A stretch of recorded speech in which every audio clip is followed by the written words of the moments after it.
Immortality, which is according to Cicero's and Horace's writings over 2,000 years ago, can be achieved by a person in only two ways, according to these Latin writers and thinkers.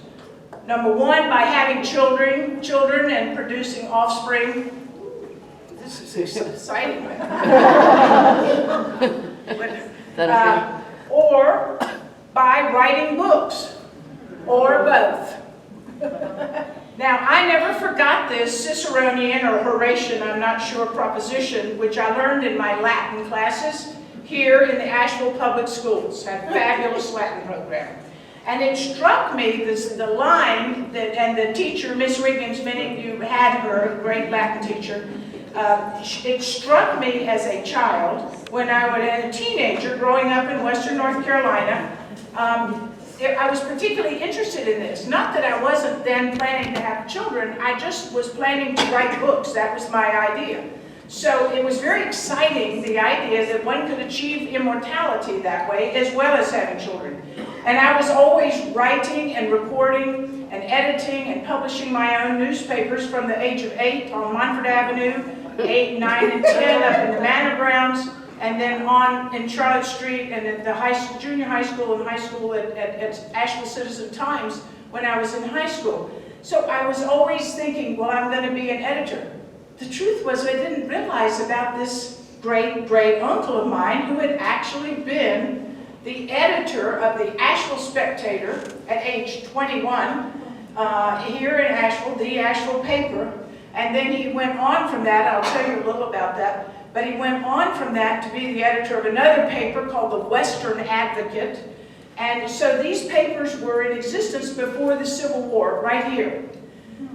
At the time, though, when I heard this quote in the 1950s, as I said, I didn't know that a century earlier an ancestor, this ancestor, Henry E. Colton, had also written about this Western North Carolina region. The title of my paper is Mountain Scenery, Discovering Western North Carolina from the 1850s, Asheville, Ancestors, and Immortality. So it's going to be a great philosophical. My talk focuses on a book published in 1859, about February, very early in 1859, but it concerns a place over time, our place. The full title of the book is Mountain Scenery. Where's this? Mountain Scenery. The scenery of the mountains of Western North Carolina and Northwestern South Carolina. The author was a young man named Henry Elliott Colton, and he had only recently turned 22 when the book was published at the beginning of 1859. He was born in 1836, and he had served as editor of the Asheville Spectator in 1857 to 1858 before publishing his first book. He had also already published many travel articles in other North Carolina magazines. And his book was published by W.L. Pomeroy of Raleigh and Hazenzell in Philadelphia, Pennsylvania. I would recommend, we don't have a copy here, I think, but someday if you take, they might show you the book. It's just an exquisite book with a beautiful map at the opening of it and engravings that you'll see. My original aim in selecting and writing about this was that I was to understand better the past of our city of Asheville and the region of Western North Carolina through a writer's descriptions from the 1850s. And I first wrote this as an essay for the Pen and Plate Club here, which is a very old club for writers and discussion, and it started in 1904. They did not have women until the late 1990s, when Wilma Dykeman was inducted.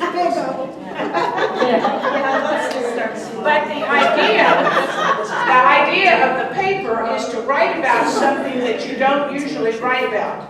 So I was racking my brain because I've written in my life about a lot of things. I've mostly written about politics and diplomacy and foreign policy and the media. And so this book kept coming to mind that I had learned about later, which I'll tell you the story. But it kept coming to mind that maybe this was what I should write about. So finally, that's what I did. So the whole idea for this, and which I hope to be a book, was to learn about not only the place, but about the book's author, who was this great-great-uncle, who was once neglected. Rod didn't know about the book, actually, and Rod knows everything about here, but it was sort of a lost book. And so the idea was to find out. In fact, the book is not just a treasure of a travel book about our region, and you can take the book, and it is online, as a transcript is online, but you can take it and sort of drive around. Now, Rob's articles pointed out on the Sunday and Monday newspaper that a lot of downtown Asheville is certainly not around. But if you take it for the rest of the region, you can follow, if you go and find the back roads, the old roads actually, and follow where he went. And he was in the days of stagecoach and horseback, before the railroad came here. So the little bound book is 120 pages in length, and it's full of colorful descriptions, detail, dramatic adventures, really dramatic adventures, and lots of philosophical reflections, as well as facts about travel, very detailed facts about, well, if you go from here to there, and how much things cost, and what a hotel costs, etc. It's great detail from that period. So it has about the roads, the towns, the waterfalls, the springs, the people, geology, the names of the mountains, all of this, and where to dine, where to stay, where to get horses, where to get stagecoaches, and the best means of any kind of conveyance. Every chapter is surprising and memorable, is full of surprising and memorable descriptions, like some of these sample quotes. I'll just read you a few of them. An excellent, this is a quote, he says, an excellent view of the mountains is obtained, the grandest panorama of mountain scenery which is to be found easy of access anywhere in the West. The highest colorings of the imagination fail to picture a tithe of its sublimity, and the artist's pencil would need the tenfold power of a Titian or a Raphael to make the canvas glow with an atom, uses the word atom, of its magnificence, or give the beholder a faint impression of the awe it inspires. He says, the fame of the beauty and sublimity of the scenery is extensive. The tall, I love this, the tall, grim old rocks, which lift their bald heads far, far towards the heavens. And now that I've read this, I look at, the rocks where you go around and there they are. It's like that. He talks about what he calls Mitchell's Peak. Mitchell's Peak, and this was published in 1859. Dr. Mitchell had died in 1857. And so he says, Mitchell's Peak, now invested with a new and sorrowful interest, is to be seen standing in solemn grandeur, the monarch of the giant brotherhood, the Black Brothers mountain range. Mountain scenery is overflowing with such descriptions of nature, yet combined with specific details and helpful information for travel based clearly on the personal experience of the author. It's written by a very adventurous young man. It comes out throughout that he's very adventurous, and he just loves what he's seeing, and he loves to talk about it. And what he does is he writes. He refers to a lot of his other articles that he's written elsewhere, published, both in the papers here as well as in North Carolina magazines. But he talks about it. He says, as a traveler wrote, or as a, and you know that it was his. He was a Presbyterian, so he wrote a lot in the North Carolina Presbyterian, which was a magazine at the time. So he wrote about that. So it is, as one who, for me, has since childhood visited many of these same areas of Western North Carolina, led by my father, Henry Elliott Colton, who was actually, Daddy was called Junior, but he was actually the third. And my father loved and knew every place by name, and my mother, Mary Waters Colton, who had been coming here since her childhood to the mountains to visit her grandparents who'd retired to Asheville. So I find this book, in spite of the fact that the buildings all downtown and much of that is gone, but the mountains he describes and the places around are very similar to what I knew and grew up with. The world of the late 1850s that this travel writer described in his book, this is what's amazing, seemed very peaceful. There's not a single hint that there's anything bad about to happen. And but there was a little hint in which I read into it, and I think it's correct. He talks about, I said, there's nothing described in the book, everything described in the book seems peaceful other than the turbulent rivers and the streams and the awe-inspiring violent thunderstorms, which he gives a description of. There's nothing more violent than a thunderstorm up on top of a mountain. But the book gives no sense of the impending danger or change in the state or the nation. Instead, the author frequently uses the term union in speaking of our country at the end of the 1850s in the South. It seemed that he used the word union as like pushing it. We are part of a union, and it's written in here. It's a time of stagecoach, horseback, and before the railroads reached western North Carolina, though the stagecoaches coming to Asheville all started from railroad points in central North Carolina, Salisbury, upstate South Carolina, around the Greenville area, and East Tennessee, Greenville, Tennessee. So there were trains all around that, just as you know, didn't come here until the 1880s. And the author, actually, it seems he had a lot of help in someone who, because the railroad people were already interested by the 1850s in how can we get the railroads up there to those mountains in the city of Asheville. So the author acknowledges in the front of his book his indebtedness to a Major J.C. Turner, chief engineer of the Western North Carolina Railroad, for the outlines of the map that accompanied the book. And as I said, the map is really beautiful. Is Chan Gordon here? Anyway, Chan, at the captain's bookshelf, I went to see, how I could get, Liz, there's thousands of dollars for one of these books. And he said, and especially if there's one with a map. But the library has these. Yay! A rare book review that the library brought up for me, which was very helpful, was written in 1930. And in 1930, it was the book had been lost. And I keep thinking about, why was the doll lost? Well, the Civil War happened and all kinds of things happened.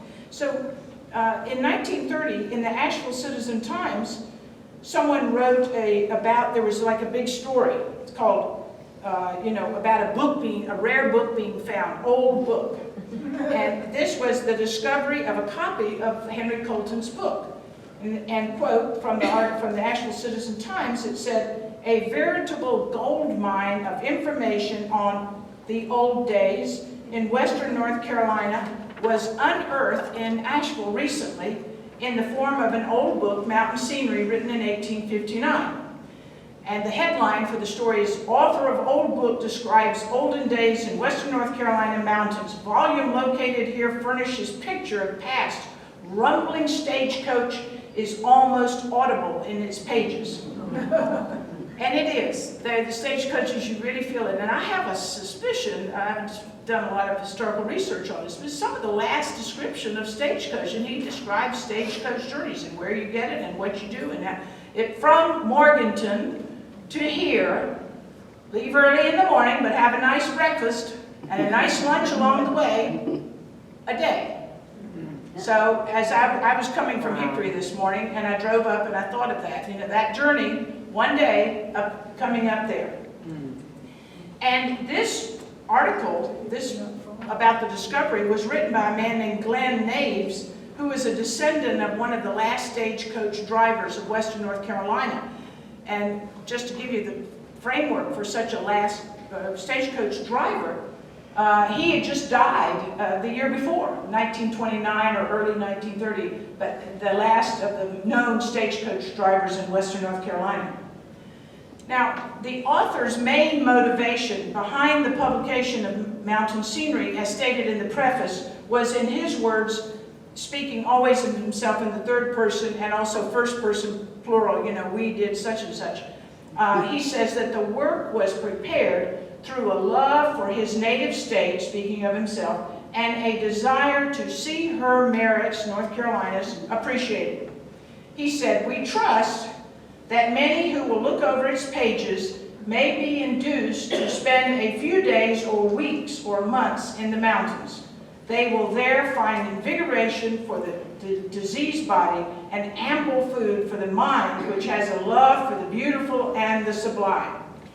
Now, the author's goal clearly was to put the region on the state and national tourist maps, and even the world map. The author was born in North Carolina, but his father had just come down to North Carolina. His father was a Connecticut Yankee at the time, came from an old Massachusetts family that had been up in Massachusetts, Longmeadow, from 1640s. And so his father, this man Simeon Colton, was a graduate of Yale, and he was of an old, long-time New England family, had come down to be the headmaster of a school near Fayetteville and to serve as a Presbyterian minister. And he'd only come a couple of years before Henry was born. So I have a hunch that Henry, this boy, was sort of almost rebelliously against his Yankee parents, took pride in his native state. Not that they were against it. I suspect there's a lot of, I can find his father's papers much more easily than Henry Colton's, Simeon Colton's papers at University Library in Chapel Hill. But he says he had to, I could just imagine that he just sort of was rebelling against his parents, like, "Oh, you tell me that Connecticut's so fancy and nice, well, I'm telling you, my state's great." And so I think there was this aspect, but he also, of course, would have met people who would come down and say, "Well, we have Niagara Falls," he talks about this, and the White Mountains in New Hampshire, etc. And he would say, "There's none of those are as beautiful." Now, I don't know if he went there, but he said nothing was as beautiful. And he even said that he hailed these ancient mountains as more spectacular than the better-known, celebrated scenery of New England and upstate New York, and even more than, as an Englishman he met and had quoted, is more beautiful than the Alps.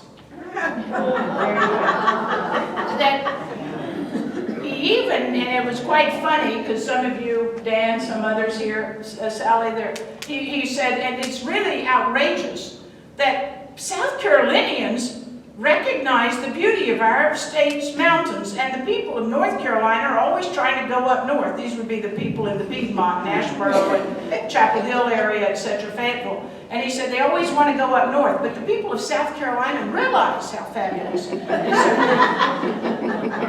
I won't go through all the chapters, but the chapters, the table of contents, give a very clear idea. There's actually the first main chapter is about Asheville. And I would hold this up to anybody who's, you know, new here or just rediscovered Asheville, that they think it just got discovered. He talks about it and very interesting. And he does it in the same kind of way that maybe somebody from here now would say, "Well, but people have been coming here a long time, they love it." So he says, and after the introductory chapter in which the author tells about all the roads in the regions lead not to Rome but to Asheville. Converge, he says, they converge on one city. And so the first full chapter focuses on this urban center, Asheville. Let's see if we have it here. There it is. And you know that. You probably know that view. I just came that way today. He says, Asheville is finally situated in what might be termed a valley, through which flows the French Broad River. It having just received upon its bosom, the French Broad River's bosom, the Shenandoah, and the rising ground from the valley upon which the town is built enables one to obtain from almost any point within its limits a fine view. Well, I saw it today, and it's gorgeous. Near the town, in what might be said to be its rear, arises a small chain of mountains, that would be out in the west, towards Waynesville and beyond, from several peaks of which are obtained, no, the other direction, sorry, from the east, Bowcatcher, etc., that you obtain excellent views of the surrounding country, but more especially that looking towards Asheville. The valleys of the French Broad and of Hominy Creek are stretched out before the eye, a scope extending over many miles and taking in as fertile a region as the sun looks down on, while arising out of the valley, I love this, the solemn, gaunt Mount Pisgah lifts its sugar-loaf peak to the skies as if disdaining the more common formation in the mountains around. Think of the way Mount Pisgah is so different looking.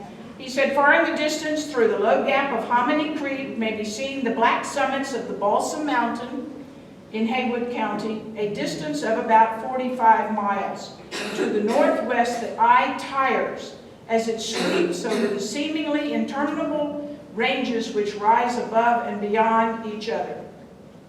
And so he goes on about that, but he says, it is taken as a whole, the view is beautiful, and so it is taken, for the eye sweeps over it with a glance, but never tires its sight. It is considered by some to be the finest mountain view in the West. No one should visit Asheville without seeing it. So his descriptions continue, and in contrast, as I said, I would add to the view of many in 2017, who thinks they've just turned Asheville into an interesting and civilized community. The author, I'm not picking on it, it's just the fact is that this is 1859, he talks about it, says the author of the 1859 mountain scenery writes, the town of Asheville is adorned with many beautiful residences, the result of cultivated taste among its inhabitants. While the broad yards of these make large the limits of the town, they yet are an attraction not to be dispensed with.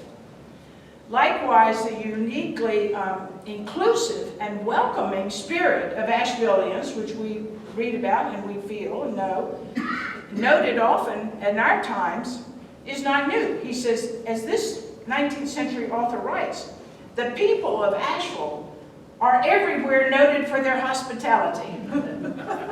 We have heard many remark that in no town did they receive that attention from its inhabitants as in Asheville. And we've heard this recently, I think. A stranger who is at all disposed to be social, if you want to be social, can add much to his enjoyment while sojourning there by a free intercourse with the citizens. A residence of months among them enables us, that's the author, to say that there are few towns which contain a more generous-hearted, hospitable, and moral set of inhabitants. And our opinion is that expressed by almost every traveler, end of quote. This is very interesting. I think you can all imagine, all of you do know the area well, I'm sure. But he's quoting from his own earlier writing as editor of the Asheville Spectator. Colton, in his book, compares the two major routes to reach Asheville from the east, the two major routes or routes from the east. One through the Swananoa Gap, you know this, and the other through Hickory Nut Gap. And he says, it comes to this. Lovers of the beautiful, combined with softly delicate sublimity, will find their taste most gratified in a home on the upper Catawba River and a trip through the Swananoa Gap, that way. Others, however, who prefer the sternly grand, will find themselves most pleased by a view of the Hickory Nut Gap, the falls, and their surroundings. You know the way up from Chimney Rock. He adds, and this is, of course, the good travel writer. He says, I would, however, advise all tourists to visit both and decide for themselves. And he says, this is interesting, this is just facts are amazing. He said the cost of these two routes is about the same, and he gives details for all, a few dollars. One of the most dramatic chapters, 8, let me see if we had another, I was gonna, that's the That's the Hickory Nut Falls, coming up the mountain there. One of the most dramatic chapters features Linville Gorge. How many have been there? A lot, okay. Including the falls and the cave, and now the commercial Linville Caverns. The terrifying cliffs and mighty peaks that I remember well from my early childhood. Actually, I almost ran off Wiseman's bluff. Daddy grabbed me. Henry Elliott Colton grabbed me as I was about 4. This author, I remember all these dramatic views. Think of those over near Linville, this incredible, Table Rock and Hawksbill and Grandfather Mountain and all of that, and the Linville Gorge. The author described a century before we visited. He says, the Hawksbill and Table Rock stand immediately in front, and through the space in front between them is the far distant prospect, whence some 1,200 feet perpendicularly below runs the Linville River. And an idea may be formed of the height of these cliffs. Let me see if I had that. Anyway. He says, an idea may be formed, and remember, this is the beginning of geology, was just starting at that time. And Dr. Mitchell was a geologist, and this Henry Elliott Colton had been with Dr. Mitchell, and I suspect, what I think, and I'm piecing together, and we'll probably find that his father and Mitchell, who were not too far apart at Yale and from New England, they would have known each other at that time down in central North Carolina. But of course he was putting on, and Dr. Mitchell made many trips up here to try to measure and to prove that Mount Mitchell was the highest. And so this young man, Henry Elliott Colton, he knew about all this, and he was very impressed. Later, I would add that he became the state geologist of Tennessee after the Civil War. So, but in the book, you have these sort of musings on geology, but it was really before people were talking too much about geology, just ordinarily in conversation. So he writes, looking down between Hawksbill and Table Rock, down to the Linville River, 1,200 feet below, he says, an idea may be formed of the height of these cliffs when it is known that Linville River runs nearly through the center of the mountain of the same name, the Linville Mountain, which is about 5,000 feet above the level of the sea. He says, I have never seen any place so well calculated to give one a good idea of height and depth. One seems to look into the bowels of the earth. Really, and you come up with really something. The author reprints his own previously published work, which was first in the North Carolina Presbyterian magazine, describing his expedition to the cave, Linville Caverns, and which is considered, his description is considered, in his expedition, is considered to be the first written description in English of these caverns. And he going deep into the cave with a local guide who asked him, the guide said to this young man, shall we go on? And when the guide had reached the end of where he'd ever been down there in the caverns, and young Colton replied, to the end. And he said, after stumbling, and he writes, after stumbling into an icy pool and then managing to struggle out, he wrote, then I sat down on a sort of artificial seat which extended beyond the pool. So here he is in the bowels of the caverns, and thought for the first time of the peril I was in. But yet, it did not seem to me as if there was anything to fear. There we were, under the center of the humpback peak of the Blue Ridge, with at least 2,500 feet of rock and earth above us, in a place where the foot of man had never before trod, with nothing but our own intelligence to tell us the road back. Love it. Mountain scenery is full of commentary on the geology of the mountains, including questions about the ages of the ancient granite, rocks, and notes about the limestone and the minerals. For example, in describing coming up the Hickory Nut Gorge, he remarks, and I'm sure you all will recognize this thing, he says, one is tempted to ask the difficult questions, whether these pools, and the river there, have been worn out by the falling water, and how long it would take a petty stream to make an excavation of that depth in solid granite. Who will answer? In another passage, writing in chapter 7 about Hawksbill and Table Rock, he says, these two mountains, I think they're my favorite two mountains around, really. It's just striking. These two mountains rise out of the valley comparatively alone. They look like twin sisters, or as a tourist, that's him, as a tourist once expressed it, so then he quotes himself. Like two mighty sentinels, Table Rock and Hawksbill, guarding the peaceful stillness of the valley, that no intruding hand should break the calm repose of nature. Their formation and that of the valley of the Linville afford much fertile study for the geologist.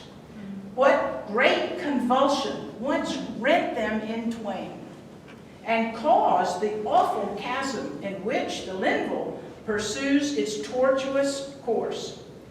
The author later in the 1880s, until his death in 1892, served as the state geologist of Tennessee and wrote several more books on geology and coal and iron. Clearly, a great influence in the young author's life was Dr. Elisha Mitchell, geologist, explorer, and naturalist.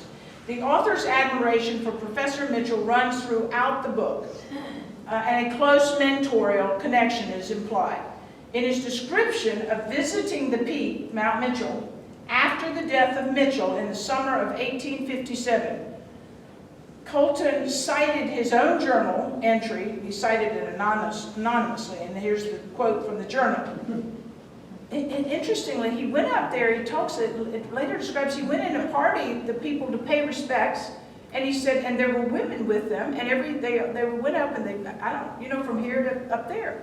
And it's all sort of remarkable information. But anyway, he writes, it is almost astonishing to note the number who have ascended to the highest peak of these mountains during the past 2 months since the death of Mitchell.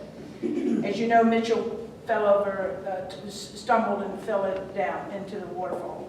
Many of whom, the people who've gone up to pay respects, many of whom we know have gone there like pilgrims at the shrine of Mecca. I mean, this also is, we're talking as if people now are talking about Islam or something, or Mecca. They knew then, of course. So, I thought it was interesting.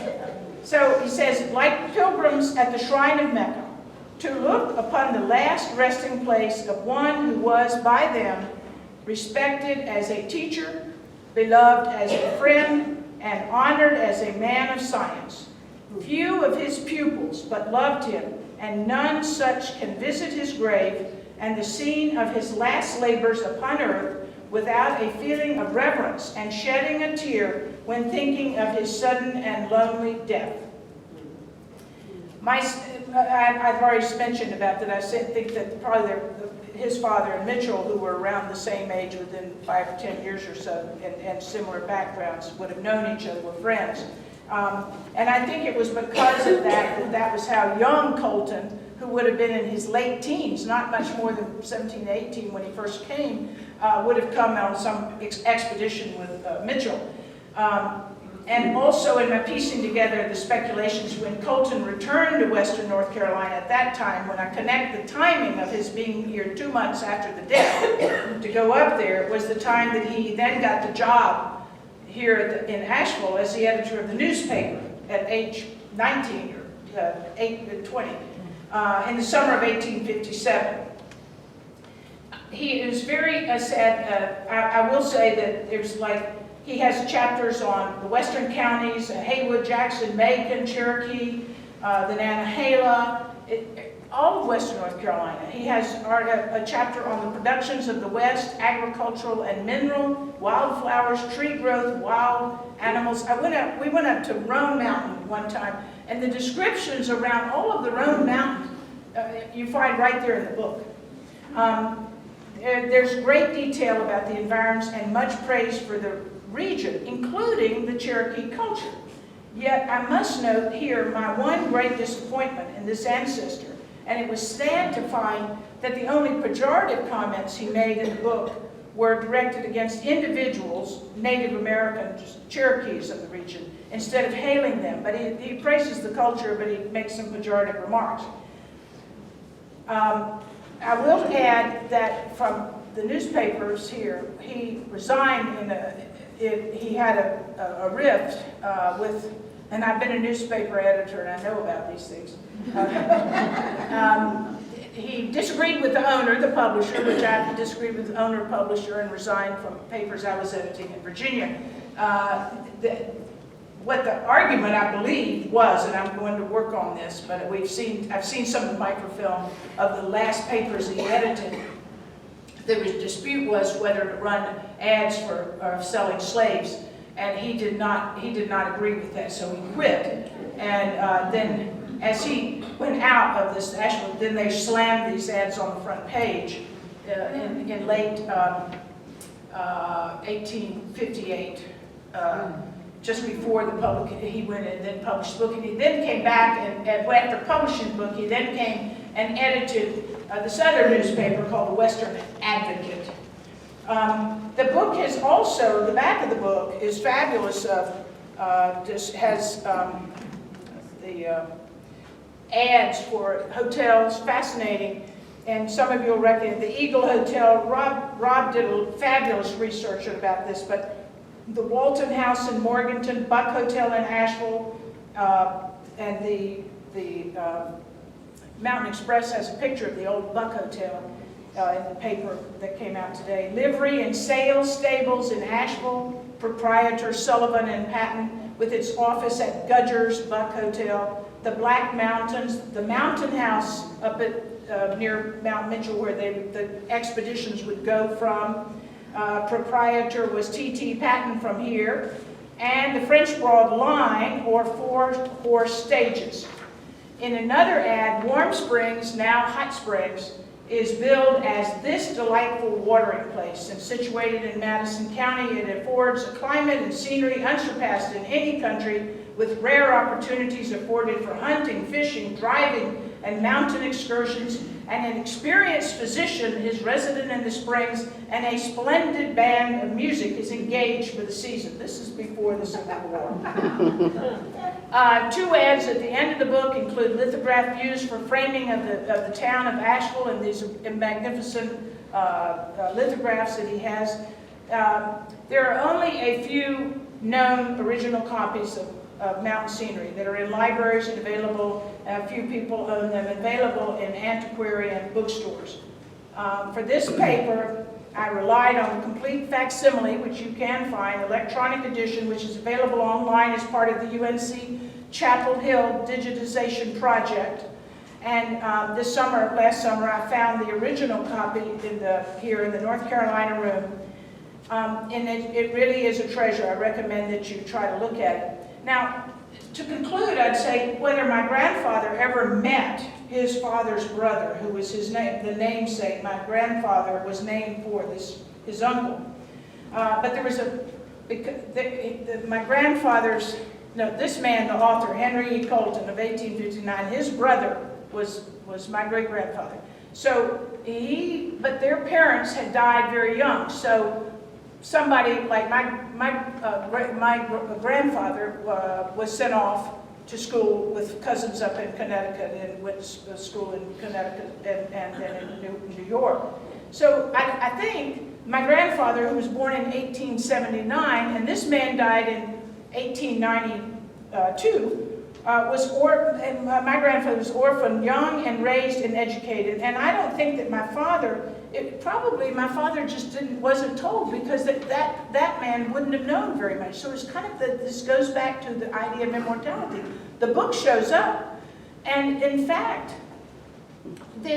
as I say, he would have been nothing but a piece of, something on the ancillary part of a family tree, because he didn't have any known descendants himself, known heirs.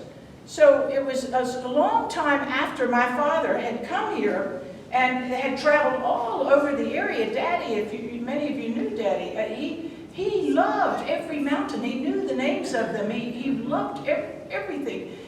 But he had that long before he found out about this great uncle, which I find so amazing to think about. And I offer to all of you to think, the inheritance, not just of physical genes, but the inheritance of what you love and are interested in. And this book learning, and you read this, I can read this guy. I mean, he reminds me a lot of my father, of myself. And many in the family, it's just kind of the idea that but Daddy didn't know about him until sometime later. So my own recollection of hearing about this earlier Henry E. Colton was not until well into the 1970s. And the truth was that we'd come home and Mother and Daddy they had a copy of the book. I don't know what happened to it. Mother doesn't know what happened to hers either, so see if anybody knows. Anyway, it was on the mantelpiece. It was one of those, and you hate yourself as a young person. They would say, we just discovered this book. It was a great uncle, Daddy's and your great uncle, and yours is amazing. You're not going to be that way, Colton. So just dismissed it, but it wasn't really until the 1970s when I myself was venturing around the world and writing travel articles about the Indian Ocean. And my father also pointed out to us when we would go out to the Hickory Nut Gap, to Sherrill's Inn, to the Clarks, and now the Agers, Daddy showed us, and I'm sure that Elsby or Jamie Clark said, Henry, have you seen this signature? Well, lo and behold, is the signature, Henry E. Colton, and right there with this T.W. Merle and A.S. Merriman. And of Merriman Avenue, who was a young man, as Rob put in the article, he was a lawyer at the time, but they were gadding about, well, they weren't gadding about, this Colton was writing articles, so he probably had these pals in town, said, come on out with me, let's go travel around. And off they went, and they stayed out there, and I went there last fall, and the Agers, brought out the book, the guest book, which is the real guest book is now in the UNC Asheville Library, but they have a copy, as many of you know.